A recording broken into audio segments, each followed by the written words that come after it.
What an avoidant secretly cannot resist is the rare combination of someone who loves them deeply, but refuses to disappear inside that love, because most of their life they've known only two types of people: the ones who chase them and lose themselves, and the ones who won't get close at all. So when they meet someone who can look them in the eyes and say with their energy, "I care about you, but I also care about me," it hits them differently, even if they don't show it, even if they get weird or distant at first, because that energy feels unfamiliar and powerful at the same time. When you love an avoidant from a place of self-abandonment, when you are always available, always accommodating, always lowering your standards so you don't scare them away, what their nervous system receives is pressure. They feel like they're being pulled into a role they never agreed to occupy, like they have to become your everything, just because you made them your everything, and that weight makes them want to run, not because you're not lovable, but because they are terrified of being responsible for someone else's entire emotional stability. So they step back, they detach, they shut down, and you, feeling that distance, try to love harder to close it, not realizing that every time you sacrifice a little more of yourself, they feel less drawn, not more. The dynamic changes when you shift from, "I will do anything not to lose you," to "I will love you, but I will not lose myself," because suddenly your love stops feeling like a demand and starts feeling like a gift, a choice, something you are offering, not something you are begging them to validate. And avoidants, despite their fear of intimacy, are deeply sensitive to authenticity. They can feel when you're trying to hook them versus when you're simply showing up honestly. So when you hold your own needs as non-negotiable instead of negotiable if they threaten to leave, that honesty is strangely calming for them. Your no becomes as trustworthy as your yes, and that reliability is something their nervous system quietly respects. Your standards become part of what makes you magnetic, not walls that push them away, because boundaries tell them, "This is where I end and you begin. I will meet you, but I will not merge with you." And that separation, that emotional line, actually makes closeness safer for them. They are no longer afraid that if they step in, they'll drown in your expectations. They can feel that you have a life, an identity, a spine that doesn't fold just to keep them close. Think about it this way: when you abandon your needs to keep the peace, you teach them that their comfort matters more than your reality, that they can give less and you will adjust, and in a twisted way, that makes you feel safe, to take for granted, because there are no real consequences for their avoidance, no friction that says, "This doesn't work for me." But when you keep your standards intact, when you say, "I need communication," and then actually step back when it's not there, when you say, "I can't do on and off," and then refuse to settle for crumbs, their internal story about you changes. You're not just the one who loves them. You're the one they cannot easily bend, and that rises in value in their mind, because deep down, even avoidants don't truly respect what they can easily manipulate. They might not say it out loud, but they respond to the energy of someone who will not betray themselves for connection, someone who is willing to walk away if the relationship breaks their spirit, because that person feels solid, and solidity, to someone who is always half running, is quietly intoxicating. Loving deeply while holding boundaries also shifts how you communicate. You stop over-explaining your needs as if they're crimes. You stop apologizing for your feelings. You stop begging to be understood. Instead, you state where you're at clearly: "I care about you, and this behavior doesn't work for me. I want closeness, and I won't participate in something that constantly makes me anxious." You don't threaten, you don't dramatize, you just stand in your truth. And that emotional clarity is something avoidants can't fully deflect. They might push against it, they might test it, but they can feel it, and it lingers. They remember the person who didn't scream, didn't chase, didn't play games, but also didn't collapse. They remember the person who said, "I love you, and I'm willing to lose you if staying means losing myself." Because no matter how much they hide, there is a part of them that longs for someone who won't enable their worst habits, someone who requires them to grow if they want access to that kind of love. What makes this so irresistible is that it touches both their fear and their desire at the same time. Their fear says, "This person won't tolerate my avoidance forever, I could actually lose them."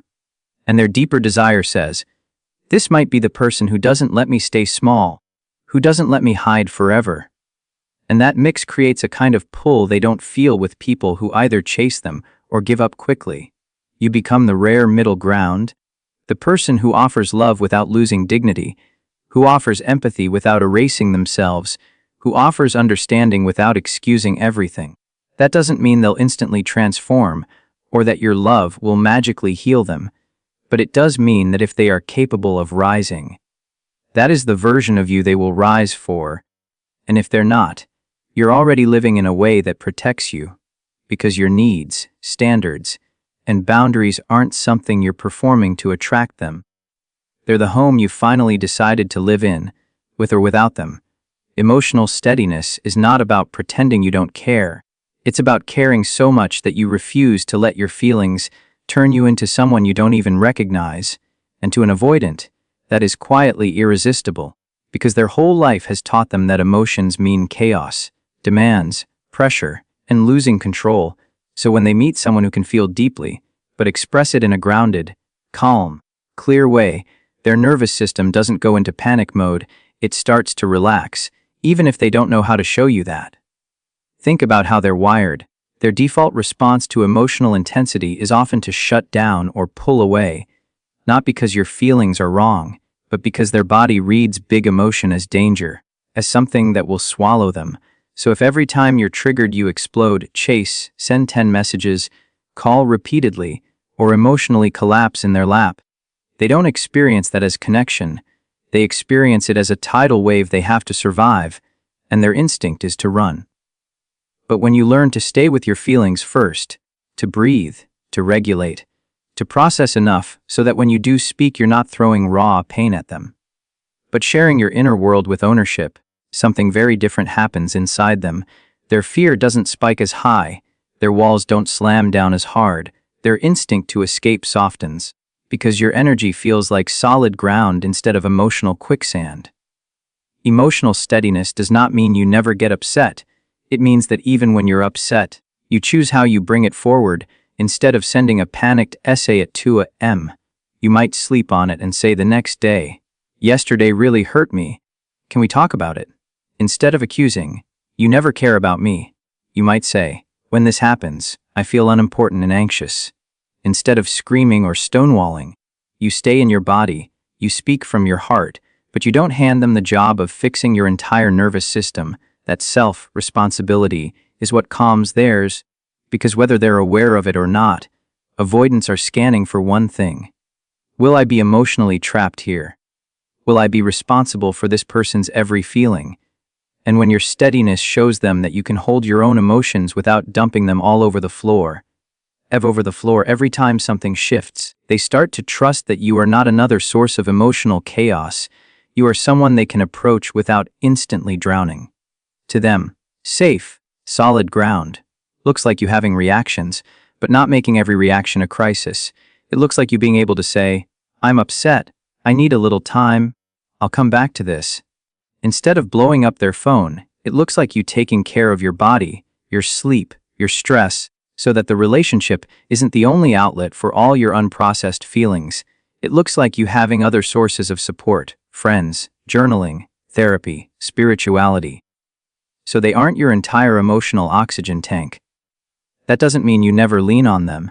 It means you don't lean on them for everything, and that balance lets them take a step closer without feeling like one wrong move will trigger a hurricane.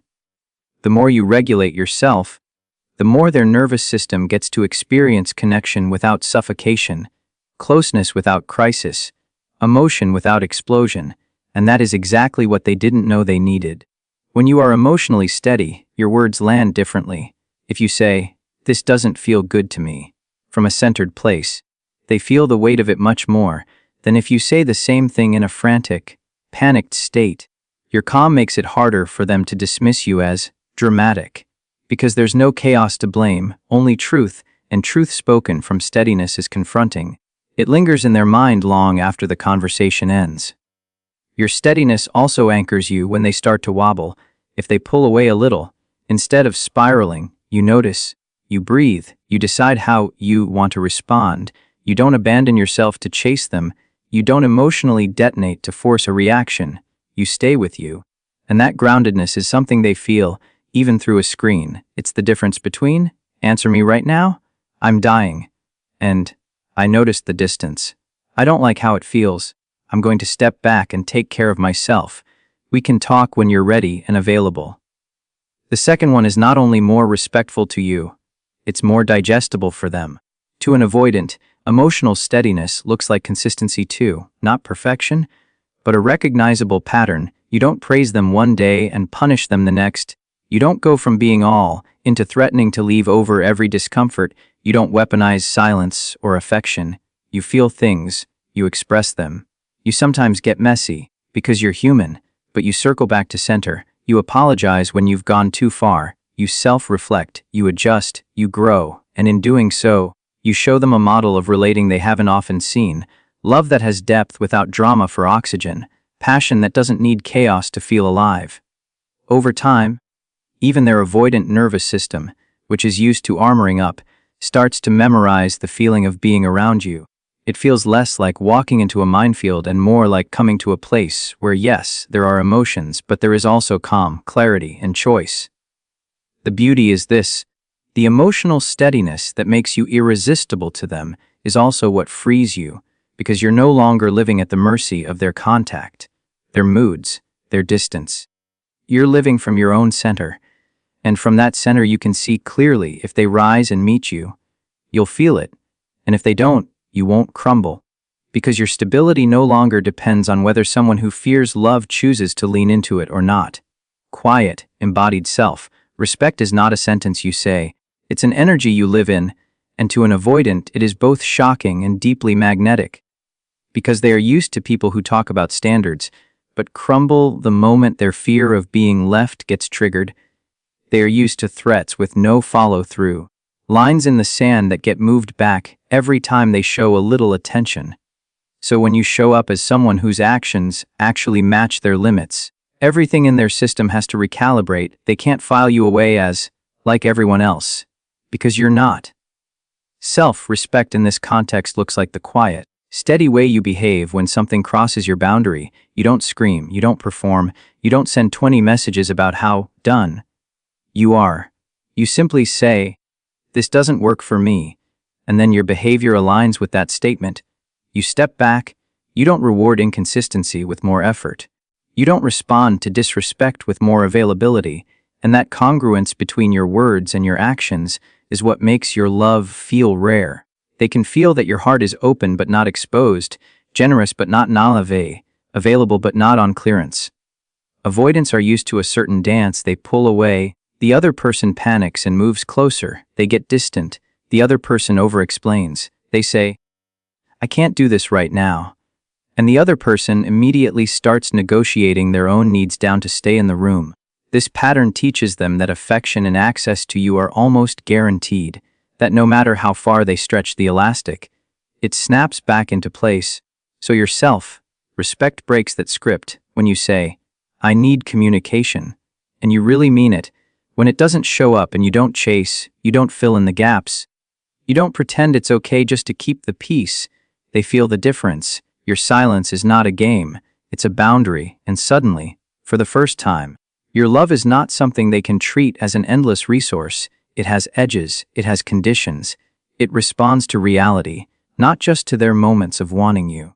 That makes you feel rare in their world, because they are surrounded by people who bend around their wounds, but very few who say, "I see your wounds and I still won't let you wound me endlessly." Very few who can say, "I love you," and in the same breath, "And if this continues, I will step away." Quiet self-respect is not loud. It's in the small, consistent choices. It's in you no longer dropping everything the second they send a dry "hey" at midnight after ignoring you for days. It's in you taking your time to respond because you actually have a life and you're no longer willing to be a 24/7 emotional vending machine. It's in you choosing not to engage in circular arguments where they minimize your reality. It's in you saying, "We've had this conversation before and nothing changes. I'm not doing this loop again." And then actually withdrawing your energy from the loop. They notice that, even if they roll their eyes on the surface, their nervous system registers. This person is different. I can't just disappear and expect them to be waiting in the same spot forever. That realization unsettles them and pulls them in at the same time, because their ego loves control, but their deeper self is starving for someone who won't let them stay stuck, someone who requires them to rise if they want to keep access to that level of care. Your self-respect also changes the texture of your yes. When you always say yes, even when you mean no, your yes loses value. It becomes background noise, expected, taken for granted. But when you sometimes say no, when you sometimes say, "I'm not available tonight," that tone doesn't work for me. I won't continue this conversation if you shut down like that. Then when you say yes, yes to seeing them, yes to listening, yes to closeness, it actually means something. It feels like a choice, not an obligation. And that is intoxicating to someone who secretly fears that everyone who loves them is just trying to trap them. Your self-respect proves that you are not trying to trap them at all. You are free to go at any time, and you are choosing today to stay. Freedom and choice are what an avoidant trusts more than anything. An embodied self-respect gives them that.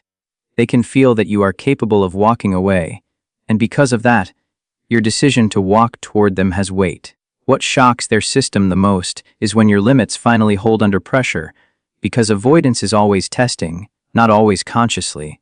But energetically, they push, they pull back.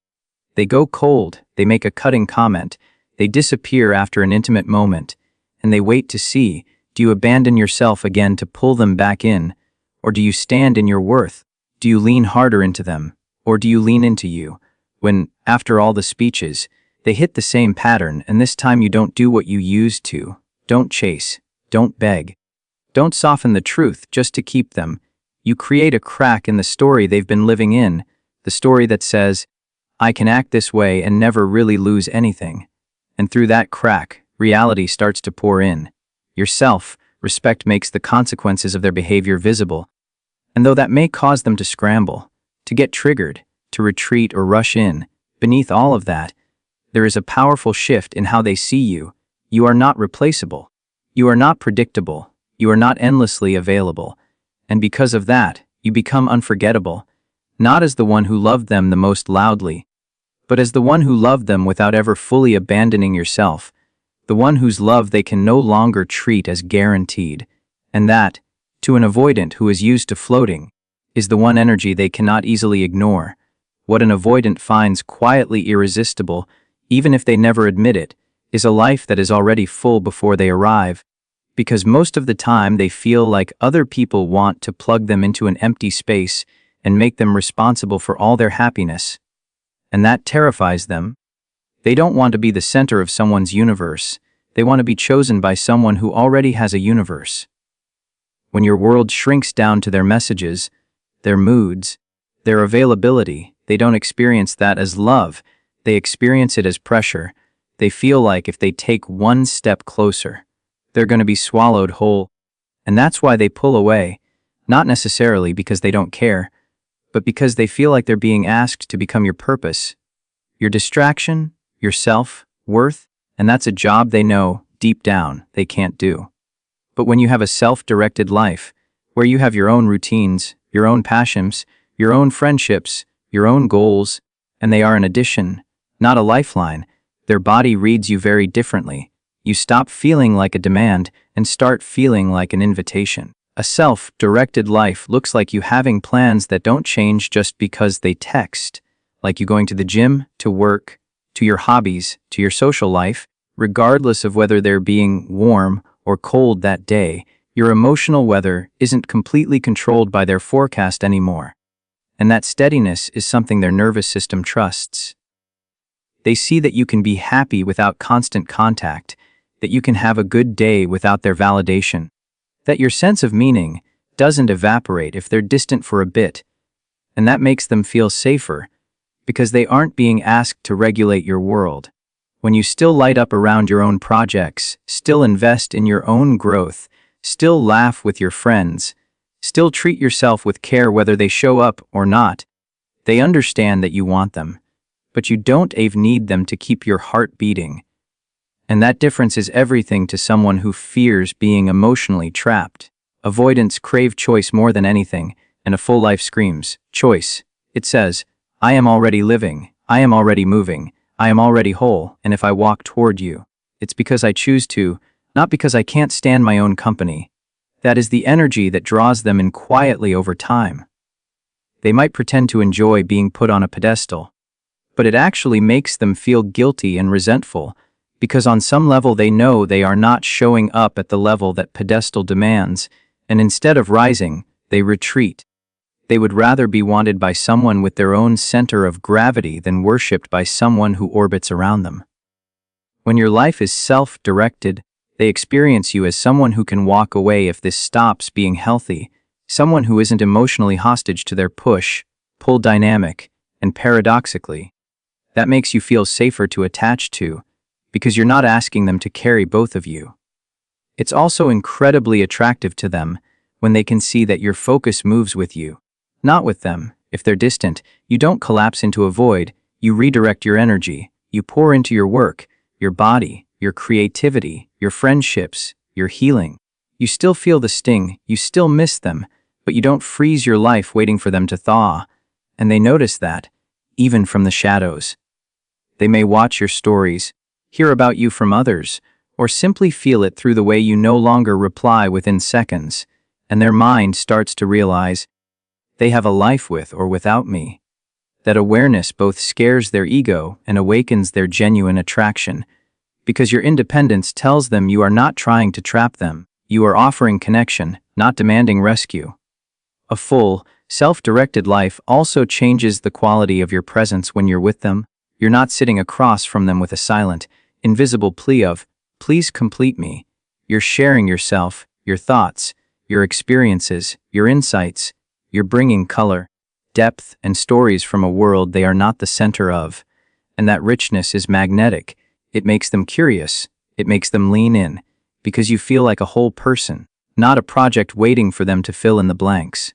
You become someone they can learn from, be inspired by, be challenged by, rather than someone they feel they have to constantly reassure. Most importantly, a life that doesn't revolve around them protects you, because you're not building everything on whether an avoidant can or cannot meet you. You are building on something much more stable, your values, your purpose, your relationship with yourself. And from that place, you're not performing fullness to get them. You're genuinely living it. And whether they ever fully step into the connection or not, you remain intact. That is the paradox, the very thing that makes you most irresistibly attractive to an avoidant. The fact that you are whole, moving, and self-led is also what ensures that you will be okay whether they choose to meet you or fade away. And that is the kind of power you never have to chase anyone to feel. Authentic vulnerability paired with boundaries is the thing that confuses an avoidant at first, and then quietly haunts them, because it is the one combination they almost never experience. Most people they meet do either one or the other. They either bleed all over them emotionally with no container, or they build an icy wall and call it strength. But when you show them, through your behavior, I can let you see my heart, and I can still protect it. Something in them pays attention, even if they pretend not to. Vulnerability on its own, when it comes as emotional dumping, panic, or manipulation, spikes their fear. They feel responsible for your entire nervous system. They feel like every time you open up, you're silently saying, fix this for me. And because they don't know how, they shut down, they escape, they label you as too much. Not because your feelings are wrong, but because your feelings arrive without boundaries. They pour over the edges and drown both of you. On the other side, boundaries without vulnerability feel cold, distant, safe but unreachable. They might respect you, but they don't feel invited. They feel managed, and avoidants are already masters of distance. They don't need help staying detached. The thing their heart secretly craves and their defenses don't know how to handle is the middle space, where you can say, this is what hurts me, this is what I desire, this is how I'm wired. And you share it not as a weapon or a test, but as information, as truth. And then you back that truth with behavior that honors you. You don't manipulate. You don't overshare to demand closeness. You don't tell them your deepest wound and then panic if they don't respond exactly how you wanted. You simply let them see you, and at the same time, you let yourself be the one who takes care of your heart first. That means when you say, "I feel anxious," when you disappear without a word. You're not saying, "So now you have to change overnight or I'll fall apart." You're saying, "This is what happens inside me, and based on that, here is what I will and won't participate in." Vulnerability is you opening the curtain on your internal world. Boundaries are you deciding what happens next regardless of their choice. To an avoidant, this is disarming, because they are used to vulnerability coming with a hook. Now that I've cried in front of you, you owe me a certain response. Now that I've told you my trauma, you're not allowed to disappoint me. Their nervous system equates emotional openness with invisible contracts, and that's why they flinch when someone shows too much too fast. But when you are vulnerable in a way that doesn't grab, doesn't clutch, doesn't threaten, they feel something different, a softness without neediness, a depth without pressure. You might say, "I really like you, that scares me, because in the past I've lost myself." And then, instead of clinging, you behave in ways that keep you anchored in your own life, and they realize you're not using your feelings to cage them. You're simply naming what is real. That kind of honesty hits them in a place they usually keep locked, because they too are terrified and full of feelings they don't know how to manage, and seeing you own yours without dumping them gives them a model of what they secretly wish they could do. Boundaried vulnerability also redefines honesty for them. You don't pretend you're okay when you're not. You don't act unbothered when your heart is shaking, but you also don't weaponize your hurt. You don't use silent treatments to punish. You don't post for their attention. You don't create drama to pull them back in. You take your pain to places that can hold it, your journal, your therapist, your God, your trusted friends. And when you bring it to them, it's in a form they can actually digest. This is what I feel. This is what I need. This is what I will do to protect myself. And whether or not they choose to meet you, they can't deny the integrity of it. You become real to them, not a fantasy, not a savior, not a villain, just a human being who can stand in their own story without asking them to fix the ending. What makes this irresistible over time is that it allows for genuine intimacy without erasing your self-respect. They feel invited, not cornered. They feel touched, not swallowed. Their defenses are used to repelling emotional chaos, but your grounded truth doesn't come at them like an attack. It sits in the space between you like an open door, and they will think about that door, even if they walk away from it. They will remember the way you said, "I love you," without begging. The way you said, "This isn't enough for me," without rage. The way you said, "I wish it could be different," and still chose not to abandon yourself. That's the realness their soul aches for. Love that is honest enough to show its scars and strong enough to walk away from what keeps making new ones.